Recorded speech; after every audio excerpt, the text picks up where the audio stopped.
malaman kung sana hindi na umabot ng 60 pataas, no? Pero sir, meron po ba kayong panawagan sa mga nakikinig po sa atin, lalong-lalo na diyan sa may bandang Albay?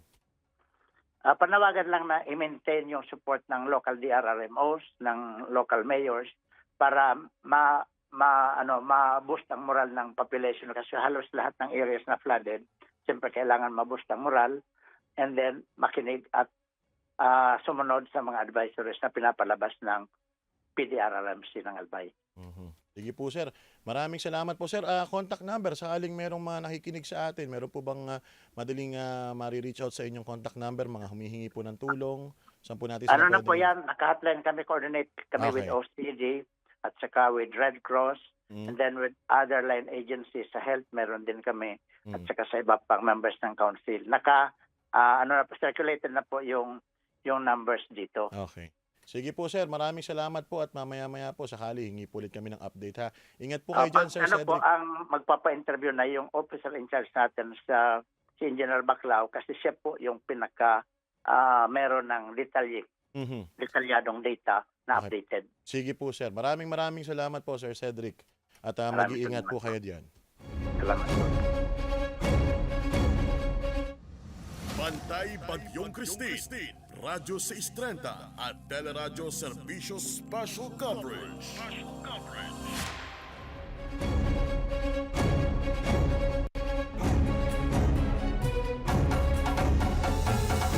Samantala, isinailalim na sa state of calamity ang lalawigan ng Albay dahil sa malawakang pagbaha at landslide na dulot ng pag-ulan na dala ng Bagyong Christine.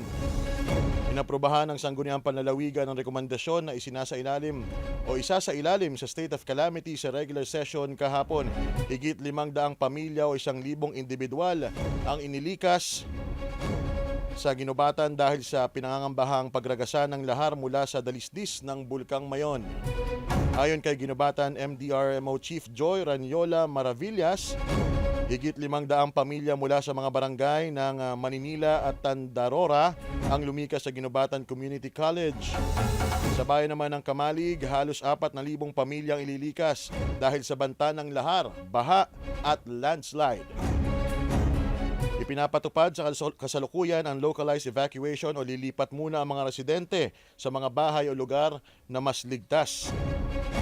Ilang bahay ang napaulat na inanod ng baha sa bayan ng Libon habang lubog din ang ilang bahagi ng Legazpi City, Daraga, Ginobatan, Bolangi, Owas, Tiwi at Santo Domingo.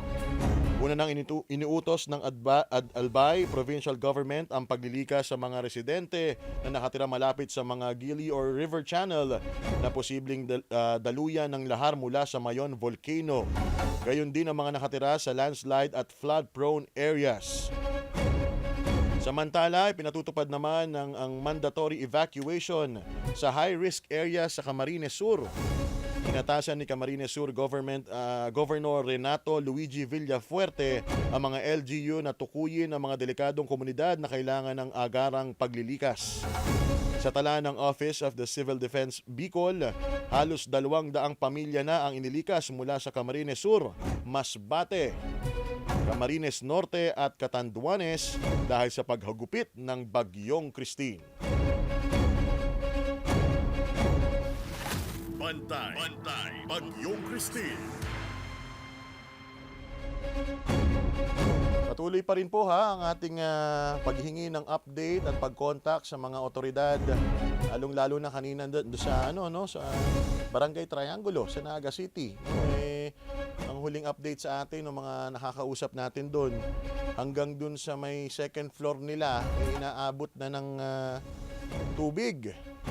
Ibig sabihin, yung mga bahay, kanina may mga nakausap tayo na nandun sa mga bahay nilang walang second floor, nandun na sila sa may mga bubong. Abay sana ina-rescue na sila. No? Kanina mayroong mga matatanda at saka naabutan ko kanina.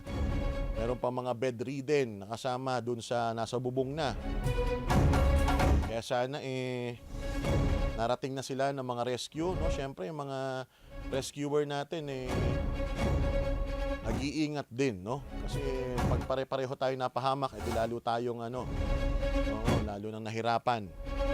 Kaya sana po sa mga nakakapakinig sa atin, o mga hindi pa nadadaanan ng mga rescue, abay, lalo na kung nasa may ligtas na lugar pa po kayo o medyo tuyo pa, mag-iingat po ha.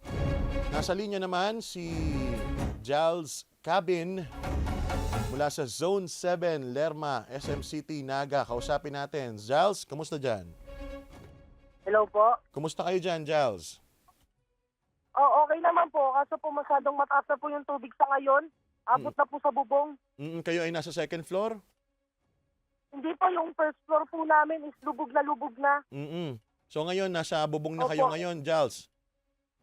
Opo, nandito na po kami sa bubong. Yung iba po, nasa second floor pa rin po. Oo. Sobrang taas na po ng tubig eh. Tuloy-tuloy pa rin ang pag-ulan, malakas pa rin ang ragasa. Malakas pa rin po. Tsaka po yung agos po ng baha is medyo malakas din po. Kaya hindi po kami makaalis talaga. Giles, anong nakikita mo dyan sa lugar ninyo? Baka sakaling may nakakapakinig sa ating rescuer, mapuntahan kayo kagad, ilarawan mo kung nasan kayo ngayon. Nandito po kami mismo sa likod ng SM sa ginagawa pong parking. Tapos po, marami po kasi kami rito. Sobrang dami po namin mga na-stranded po rin. May mga matatanda bata rin po. Dito po kami sa likod ng sa butika. Opo. Ilan kayo magkakasama Marami po dyan? Ilan kayo dyan, Giles? Na may mga kasama ka bang matanda? Meron po, tsaka may mga bata rin po. Yung kaso po yung matanda po nasa ibang bahay po, nagsisignalan lang po kami. Gamit po yung ilaw, kung okay lang po sila. So halos lahat kayo dyan, nasa may bubong na ninyo. Opo. Sige. So dyan po sa Zone 7, sa likod ng SM ba, na nabanggit mo? Opo. Oo. Opo. Sa lahat Sa po may ng riles po mismo, sa riles po ng train mismo. riles ng tren dyan sa may likod ng SM Opo. sa Naga, meron po dyan nangangailangan na ng saklolo. Giles, meron ba kayong mga nadala pa, pagkain, tubig o ano? Sa ngayon po, meron pa naman po. Pero po, yung pagkain po, wala po kami. Pero po, tubig po, meron po kami. O sige, mag-iingat. Ang pinoproblema po lang kasi namin dito, sir, may mga bata kami, sobrang bata pa, apat po, hindi po to marunong lumangoy. Halos po nakasama ko rito is hindi marunong lumangoy. Kami nagdadalawa lang po kami marunong lumangoy rito. Kaya po hindi po talaga, hindi kami makagawa ng paraan para paano kami umalis dito. Makalipat, dahil marami kayong kailangan Opo. bitbitin. O sige, sana Opo. po may nakakapakinig, dyan na sa Zone 7, Lerma. Kailangan na po ng tulong dahil malakas na daw po ang agos ng tubig dyan. Giles, gagawin namin ang lahat na makakaya namin para makakontak kami dyan, ng tulong papunta dyan sa inyo sa may likod ng Okay SM. po, okay Oo. po. Maraming salamat Sige ha. po, At sana maraming salamat po. mag-iingat kayo salamat dyan. po. Oo, mag-iingat. Opo. Maraming salamat, Giles. Bantay Bagyong Christine, Radyo 630 at Teleradyo Serbisyo Special Coverage. Zone 7, dyan daw po sa may likod ng SM City Naga, sa may ginagawa daw pong parking, sa Riles. Yan yung mga description na binigay na nakausap natin kanina, si Giles Cabin, no? At kailangan na daw po ng tulong doon dahil hindi sila makaalis ng bubong nila kasi meron silang mga kasamang bata na hindi marunong lumangoy. Napakalakas na daw po ng ragasan ng tubig. Kaya sana po sa mga nakakapakinig po sa atin, naghahanap kung saan ba meron silang mare-rescue, mapupuntahan. O dyan po, kawawa naman yung mga bata. Mahirap yung gano'n, kasi talagang gustuhin man nilang lumipat, hindi naman basta-basta silang pwedeng tumalon dun sa rumaragasang baha. Sabi niya, yung mga kapitbahay, nagsisignalan lang daw sila gamit ang cellphone, yung flashlight. So nakikita nila, meron daw dong mga senior citizen dun sa mga kapitbahay nila. Kaya sana po mapuntahan ka agad. Patuloy po ang aming pag-contact sa mga otoridad para po kung sakali marating nila yung lugar na yan. Nasa linya naman natin mula sa 9 Rosal Street, Naga City, Balana Residences. Kausapin natin si Danica Balana. Danica, magandang umaga. Hello sir, magandang umaga po. Kumusta po ang lagay ninyo dyan, Miss Danica? Sir, bali sir, nandito lang kami sir sa may bubong ko since masyado pa pong malakas yung hangin po and then masyado mataas na din po yung tubig dito sa loob ng bahay namin. Nasa labas na po kayo. Ilan po kayong magkakasama dyan? Bali, lima po kami sir, isang PWD and two senior citizen po. Oo. Ngayon po, dire-diretso pa rin po ang pag-ulan at baha dyan, malakas pa rin. So nga po, masyadong malakas pa po yung ulan po and then yung hangin din po, masyadong malakas din po. Pwede niyo po bang ilarawan sa amin kung saan kayo eksakto sakaling may nakakapakinig na malapit sa lugar ninyo, mapuntahan kayo kaagad? So, nandito kami sir sa may Naga City Subdivision po. So, malapit sir sa may Java Building and then sa may Ariel Clayton po. Sa ika-apat na bahay po of Java Building and then counting po na ang 4 na bahay papunta dito sa amin po. Java Building, saan sila maaring dumaan sa tingin mo kung sakaling may lulusutan sila? Malapit kami sir sa may van terminal po and then or pwede din po dumaan dito sa may Robinson. At sila ay patuloy nasa taas na po kayo ng bubong ninyo, may kasamang PWD. Yes sir, opo. Oh, 4 sige. po kami yun, isang PWD. Sige po. Diyan po sa paligid ninyo, may mga nakikita rin kayo nangangailangan din ng rescue. Actually sir, yung nasa harap na bahay namin sir, kanina po nakausap din namin na kailangan na din po nilang i-rescue din po. So nagsisignal na lang kami sir ng flashlight para at least alam namin na parehas kami nandito pa po sa kinarawan po namin. Oo. Yung tubig po ba, naabot na kayo dyan sa may bubong o basa na rin kayo? Nandiyan na yung baha? Yung tubig sir, nakatanaw ko pa lang sir since nasa balcony po. Mataas na din sa dito papunta sa bubong. So konti na lang, maaabot na rin kayo dyan. Opo sir, kaya kailangan din namin po talagang ma-rescue kundi itataas ulit po kami sa may bubong na walang takip po pwede mabasa din po kami and then masyadong malamig na din po talaga. Oo, mababasa kayo. O sige ho ha, patuloy po namin ipapanawagan yung lugar ninyo dyan sa 9 Rosal Street, Naga City, sa Balana Residences po. Mag-iingat po kayo dyan, Miss Danica. Yes sir. Tuloy-tuloy po kami sa pag-contact. Maraming salamat po at ingat po kayo dyan. Thank you po. Thank you po.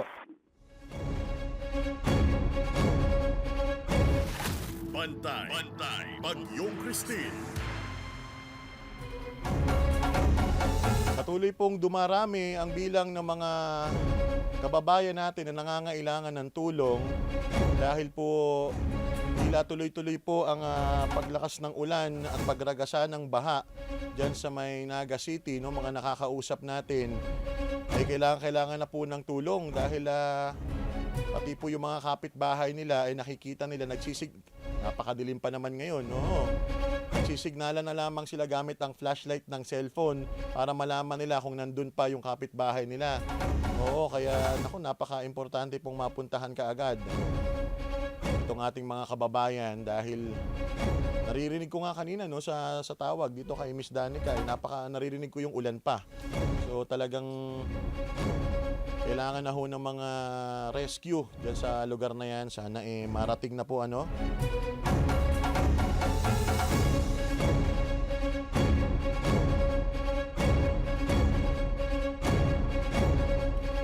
Tuloy-tuloy po ang ating pag-contact sa mga otoridad para po sakali ma-connect namin kayo sa mga nangangailangan ng tulong at mapuntahan kaagad itong mga residenteng nakakausap natin. Oo, kanina nakausap natin doon sa may likod ng SM daw, doon sa may ginagawang parking. Talagang maririnig mo sa boses nila na nangangamba na sila sa kanilang kaligtasan dahil talagang tuloy-tuloy na yung ragasan ng tubig, Sana ho mapuntahan. At napakaraming magandang umaga po mga kaserbisyo. No? Napakarami po ng mga kaserbisyo natin sa Naga, sa buong Bicol region ang naaapektuhan ngayon ng Bagyong Christine. At samantala, Kuya Dan, may makakausap ulit tayo ngayon sa linya habang nagtatawag pa rin yung production team natin sa mga pwede nating i-connect sa mga otoridad.